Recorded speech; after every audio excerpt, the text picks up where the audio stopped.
Welcome to Nisha classes at UK. आज मैं आपको लेक्चर के स्क्रीनिंग एग्ज़ाम की प्रिपरेशन की सीरीज़ में करवाऊंगी जीएस का पार्ट। ठीक है, तो मैंने आपसे शायद पहले भी कहा था कि 3 दिन हम करेंगे आपका जीएस और 3 दिन आपका करेंगे टीचिंग एप्टीट्यूड। तो टीचिंग एप्टीट्यूड की आपकी 3 से 4 क्लासेस हो चुकी हैं, तो आज हमने डिसाइड किया कि थोड़ा सा आपका जो ये है जीएस वाला पार्ट भी करवाया जाए। और जैसे कि आपको जानकारी होगी, आपका जो एग्ज़ाम डेट है वो आया है आपका 6 अप्रैल 2025, यानी आपके पास कुल मिला के 6 महीने का टाइम है पढ़ने का। बाकी तो रिवीजन के लिए बचेगा टाइम। ठीक है, जिन्होंने बिल्कुल भी तैयारी स्टार्ट नहीं की है तो वो तैयारी अभी स्टार्ट करने का उनके पास बहुत अच्छा समय है, काफ़ी समय है। तो आज हम कराएंगे आपको जीएस में हम सबसे पहले स्टार्ट करते हैं आपका हिस्ट्री से। ठीक है, पॉलिटी और ज्योग्राफी तो हम थोड़ा आपको एक्सप्लेन करके भी पढ़ाएंगे, लेकिन जो आपका ये हिस्ट्री है ना, तो हिस्ट्री आपका क्या है कि अगर आप चाहें तो हम आपको डिटेल में भी पढ़ा सकते हैं, और अगर आप चाहते हैं तो हम आपको आज एमसीक्यू के फॉर्म में आपको हिस्ट्री हम स्टार्ट करते हैं। अगर आपका को डिटेल में हिस्ट्री पढ़ना है तो आप कमेंट ज़रूर कीजिए, वरना क्या है हम हिस्ट्री तो आपको एमसीक्यू के फॉर्म में करवाएंगे। तो कम से कम 300-400 क्वेश्चन हम हिस्ट्री के आपको प्रोवाइड करवा देंगे, जिसमें एंशिएंट भी रहेगी, मीडिवल भी रहेगी, मॉडर्न भी रहेगी। ठीक है, तो जितने क्वेश्चन मैंने आज इस क्लास में लिए हैं, सारे के सारे क्वेश्चन क्या हैं, इतने ज़्यादा बार एग्ज़ाम में पूछे जाते हैं, और सिर्फ उत्तराखंड के नहीं, अदर स्टेट के कोई भी एग्ज़ाम जो होते हैं तो वहाँ पे ये क्वेश्चन बार बार पूछे जाते हैं, तो इनके आने की संभावना बहुत ज़्यादा होती है। ठीक है, तो चलिए पहला क्वेश्चन जैसे आप देख रहे होंगे, गांधार शैली किन राजाओं के काल में विकसित हुई। अब जो हिस्ट्री में क्वेश्चन पूछे जाते हैं, अब जैसे जीके का नहीं पूछा जाता है, ठीक, अब हिस्ट्री के साथ कल्चर भी पूछा जाता है। ठीक है, तो जो गांधार शैली के विषय में पूछा गया है, किन राजाओं के काल में विकसित हुई, शक, कुषाण, सल्तनत काल या मुगल। तो इनमें 4 ऑप्शन में से जो गांधार शैली विकसित हुई है वो हुई है आपकी। अगर आपको आंसर आता है तो बहुत अच्छी बात है, हमारे आंसर से आप इसको मैच कर सकते हैं, नहीं तो आप आंसर ध्यान से सुन लीजिएगा। तो गांधार शैली जो हमारी विकसित हुई है, यह विकसित हुई है आपके कुषाण राजाओं के शासन काल में। शक, मुगल इनके शासन काल में नहीं, बल्कि कुषाण, और कुषाण का जो सबसे प्रतापी राजा था वो कौन था, कनिष्क। ठीक है, कनिष्क जो था वो कुषाण वंश का सबसे प्रतापी राजा था। और कनिष्क से संबंधित क्या है आपका, एक सिल्क रूट या रेशम मार्ग जो संबंधित होता है वो आपका किससे संबंधित है, कनिष्क से। ठीक है, कनिष्क ने क्या था, जो चीन के रास्ते, जो चीन से होकर के जो रेशम मार्ग जाता था उस पर कब्जा कर लिया था। तो ये कनिष्क बहुत प्रतापी राजा था। कनिष्क कौन सा राजा था, कुषाण वंश का प्रतापी शासक था। ठीक है, सिकंदर के सेनापति सेल्यूकस निकेटर के और मौर्य सम्राट चंद्रगुप्त के बीच युद्ध कब हुआ था। ठीक है, तो इसको जरूरत नहीं थी लिखने की। तो सिकंदर का सेनापति कौन था। आप हर क्वेश्चन के साथ 1-2 जानकारी ज़रूर इंक्लूड होती है, तो आप देखिए यहाँ पे क्या इंक्लूड है। सिकंदर का सेनापति कौन था, सेल्यूकस निकेटर। ठीक है, और सेल्यूकस निकेटर और मौर्य सम्राट चंद्रगुप्त के बीच जो युद्ध हुआ था वो कब हुआ था, 310 ईसा पूर्व, 360 ईस्वी पूर्व, 305 ईस्वी पूर्व या 405 ईस्वी पूर्व। तो आपको इसमें जब आप ये क्वेश्चन पढ़ रहे होंगे तो हिस्ट्री की एक बात है, हिस्ट्री आपको अच्छे से याद कब होती है, जब हिस्ट्री को ना बैक से लेके चलते हैं। अगर आपने सिकंदर भारत में कब आया, कब उसने पहला आक्रमण किया, कब उसने आखिरी बार आक्रमण किया, कब वो यहाँ से गया, अगर आपने ये भी अगर पढ़ी हैं चीज़ें, तो आप क्या कर सकते हैं, रिलेट कर सकते हैं इन चीज़ों को। ठीक है, और मैं वही कह रही हूँ कि अगर आपको चाहिए कि आप थोड़ा इसको डिटेल से पढ़ें तो आप हमें कमेंट कीजिएगा, वरना हम तो एमसीक्यू आपके लिए ला ही रहे हैं, ये भी आपके लिए बहुत फ़ायदे में रहेगा। ठीक है, तो जो आंसर इसका हो जाएगा, सेल्यूकस निकेटर और चंद्रगुप्त मौर्य के बीच युद्ध कब हुआ था, आपके 305 ईस्वी पूर्व में हुआ था। किसके बीच, सिकंदर के सेनापति सेल्यूकस निकेटर और आपके सम्राट चंद्रगुप्त मौर्य के। और एक सम्राट चंद्रगुप्त मौर्य के दरबार में कौन रहता था, इसका राजदूत रहता था सेल्यूकस निकेटर का। ठीक है, वो कौन था, मेगास्थनीज। और मेगास्थनीज ने कौन सी पुस्तक लिखी थी, इंडिका। तो इंडिका में जो मेगास्थनीज ने लिखा था वो चंद्रगुप्त मौर्य के शासनकाल के विषय में लिखा था। किसने लिखा था, मेगास्थनीज ने। ठीक है, और वो जो राजदूत था वो किसका था, सेल्यूकस निकेटर का दूत था। चलिए आगे बढ़ते हैं। तारीख ए फिरोज शाही की रचना किसने की। अभी आपने अगर अपर पीसीएस एग्ज़ाम दिया है तो आपने देखा होगा कि बहुत अब ऐसे राइटर नहीं पूछे जाते हैं जो बार बार एग्ज़ाम में पहले आते थे, सुने सुनाए। अब थोड़ा सा किताबों के नाम बदल के आ रहे हैं, तो थोड़ा सा ये जो मेडिवल हिस्ट्री में जो राइटर हैं इनका आप जो लिस्ट आती है ना, वो लिस्ट ज़रूर पढ़ के जाइएगा, ठीक है। यहाँ पे तो थोड़ा आसान सी किताब है, तारीख़ फिरोज शाही की रचना किसने की। 4 ऑप्शन है, जियाउद्दीन बरनी, सलीम चिश्ती, फिरदौसी या जियाउद्दीन अहमद। तो यहाँ पे 4 ऑप्शन में जो सही आंसर हो जाएगा, तारीख़ ए फिरोज शाही की रचना की थी आपने जियाउद्दीन बरनी ने, ठीक है। ये देखिए, ये हो जियाउद्दीन बरनी ने की थी, ठीक। चलिए आगे बढ़ते हैं कि किसी मुग़ल शासक के शासनकाल में स्थापत्य कला अपनी चरम सीमा पर पहुंच गई थी। ये क्वेश्चन तो आप कोई भी एग्ज़ाम दे रहे हो ना हिस्ट्री का, ये क्वेश्चन तो बार बार पूछा ही जाता है। स्थापत्य कला है, एक आपका ये जो संगीत वगैरह है, ठीक है। 2-3 चीज़ें जो हैं ये मुग़ल शासनकाल में बहुत बहुत फेमस हुई थी। तो स्थापत्य कला का बहुत बार पूछा जाता है कि किसके शासनकाल में स्थापत्य कला चरम सीमा पर पहुंच गई थी। 4 ऑप्शन है, जहांगीर, औरंगजेब, शाहजहां या अकबर। तो इस क्वेश्चन का सही आंसर देख लेते हैं। तो मुग़ल शासक शाहजहां के शासनकाल में स्थापत्य कला यानी जो आपका भवन निर्माण कला है, ठीक है। भवन निर्माण कला, जो मूर्तियां वगैरह, जो भी इस तरह का स्तंभ बनवाए, बिल्डिंग बनवाई, तो स्थापत्य कला जो पहुंची वो है आपके शाहजहां के काल में चरम सीमा तक। आप इतना भी जानते होंगे कि बहुत सारी बिल्डिंगें जो हैं वो किसने बनवाई थी, शाहजहां ने ही बनवाई थी। चलिए आगे बढ़ते हैं। Next question, Royal Asiatic Society of Bengal के संस्थापक कौन थे। Royal Asiatic Society of Bengal, और कई बार इसे simple Asiatic Society of Bengal के नाम से भी जाना जाता है। तो इसके संस्थापक कौन थे, सर विलियम जोन्स, बाल गंगाधर तिलक, सत्येंद्र नाथ टैगोर और वीर सावरकर। 4 ऑप्शन आपको यहाँ पे दिए गए हैं।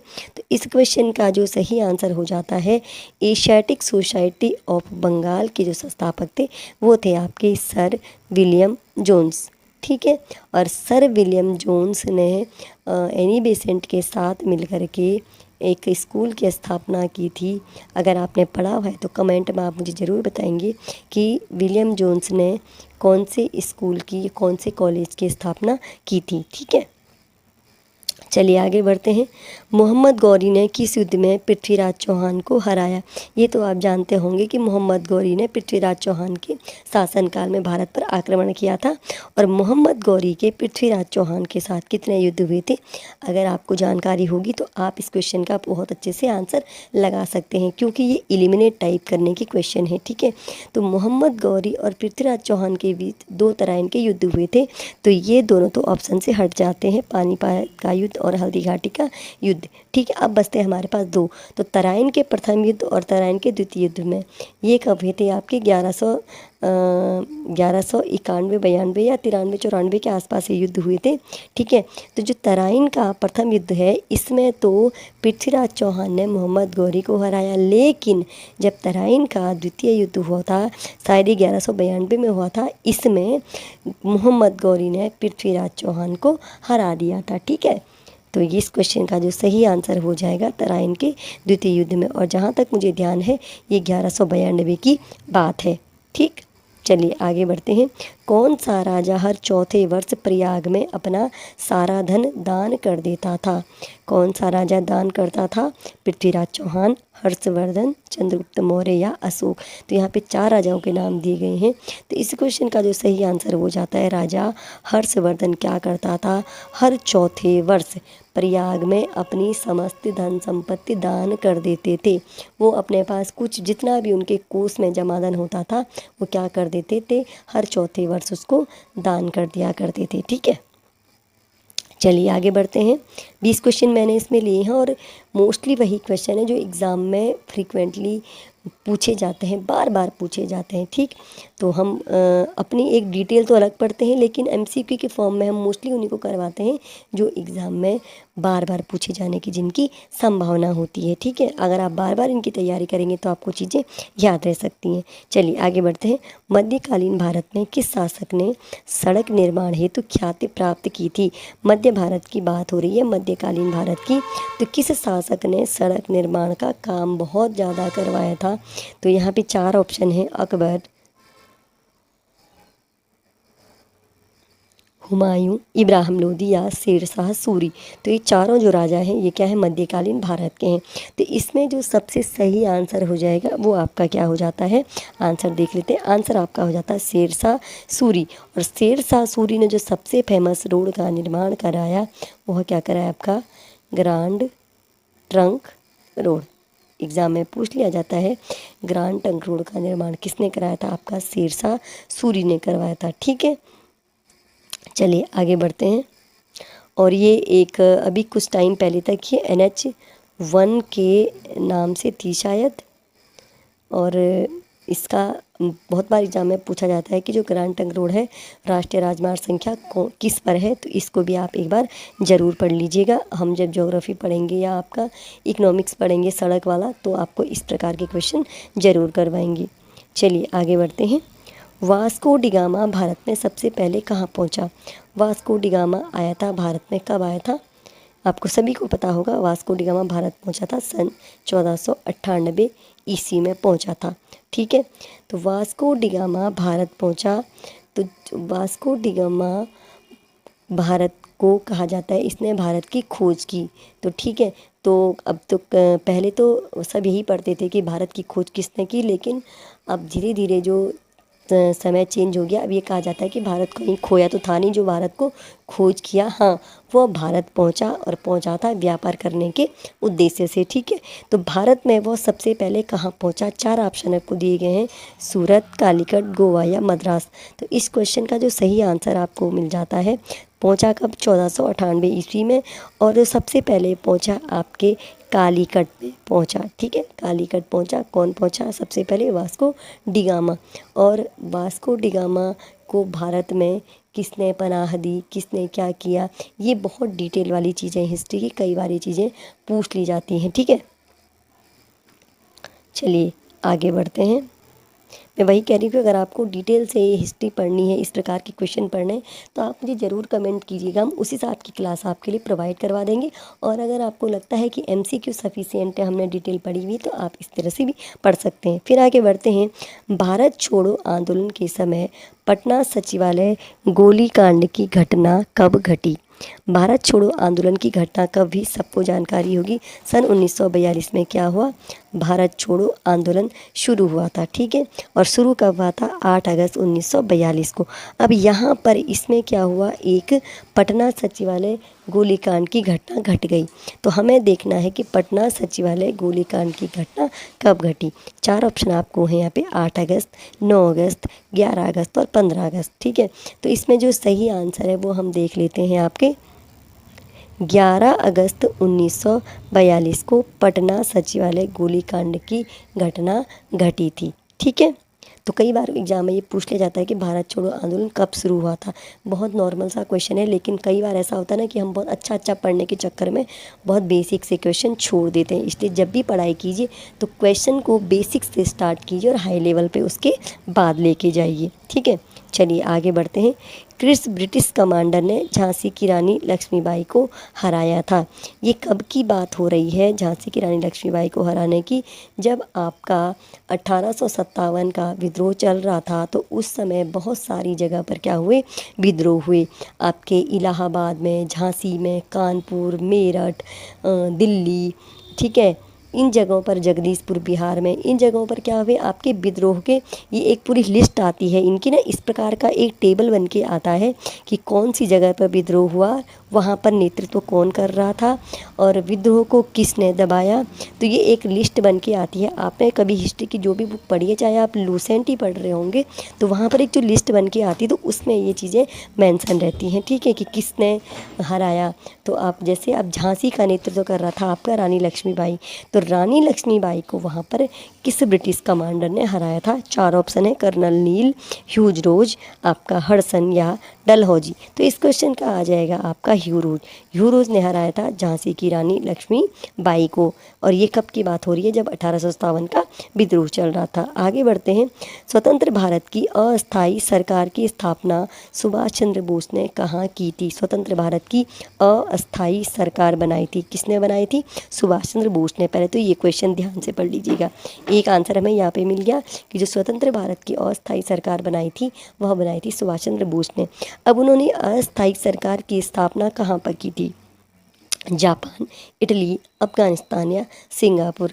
जापान वो गए थे, ये सबको मालूम है, ठीक है। हिटलर ने उनको नेताजी की उपाधि थी, ये भी आपको जानकारी होनी चाहिए। हिटलर ने क्या दिया, नेताजी की उपाधि।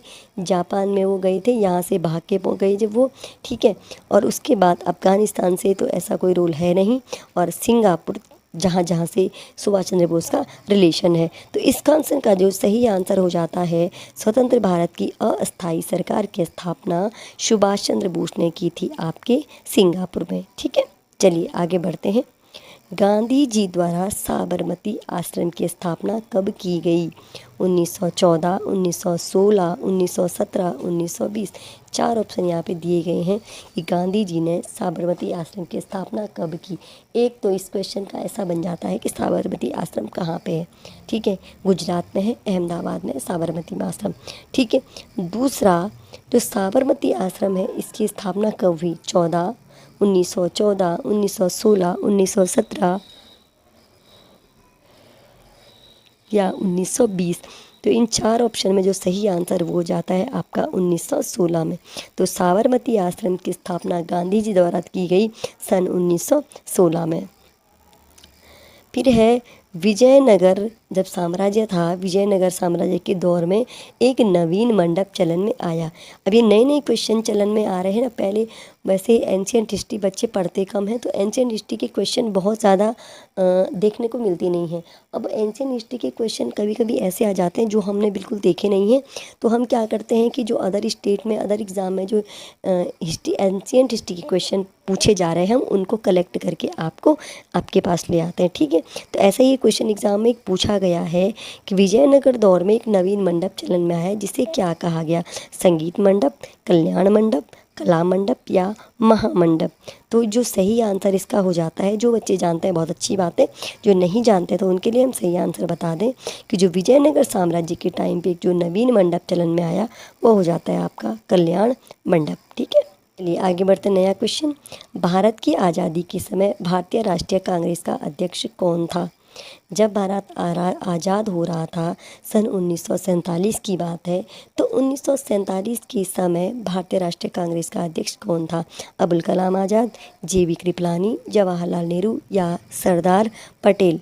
तो जो ये अबुल कलाम आज़ाद थे, ये तो बनाए गए थे अध्यक्ष सन 1940 में, ठीक है।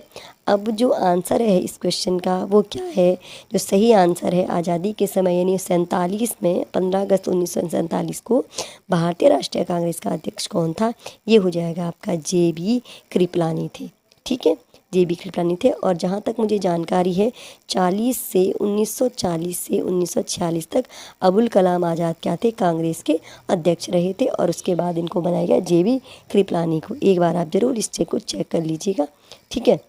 चलिए आगे बढ़ते हैं। निम्नलिखित महाजनपदों में से उज्जैन किसकी राजधानी है। तो ये एक भी क्वेश्चन एग्जाम में बहुत बार पूछा जाता है, महाजनपद और उनकी राजधानियाँ कौन कौन से महाजनपद थे। तो कुल कितने महाजनपद थे सभी को जानकारी होगी, तो 16 महाजनपद थे। 4 के नाम तो आपको यहाँ पे दिए हैं, मल्ल, अवंती, अंग और कौशल। सबकी राजधानी अलग अलग थी, लेकिन इनमें से उज्जैन किसकी राजधानी थी, मल्ल की, अवंती की, अंग की या कौशल देश की।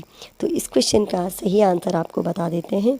तो जो उज्जैन राजधानी थी वो थी अवंती, अवंती की राजधानी थी आपको उज्जैन, और इसका भी एक कंप्लीट टेबल टाइप का लिस्ट टाइप की बनती है कि किसकी राजधानी कौन थी। ठीक है, चलिए आगे बढ़ते हैं।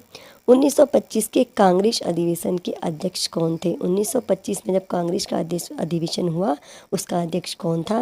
लाला लाजपत राय, सरदार वल्लभ भाई पटेल, मोतीलाल नेहरू या सरोजिनी नायडू।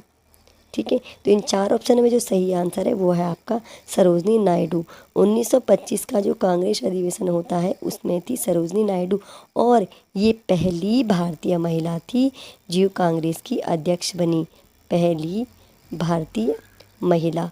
और मैंने आपको पहले ही बताया था, अगर पहली महिला अध्यक्ष पूछ लिया जाए तो वो आती है आपकी, पहली महिला अध्यक्ष होती है आपकी एनी बेसेंट। भारतीय राष्ट्रीय कांग्रेस की पहली महिला अध्यक्ष है आपकी एनी बेसेंट, जो बनी थी आपके 1917 में। और अगर पहली भारतीय महिला पूछी जाती है तो वो है आपकी सरोजनी नायडू, जो बनी 1925 में अध्यक्ष।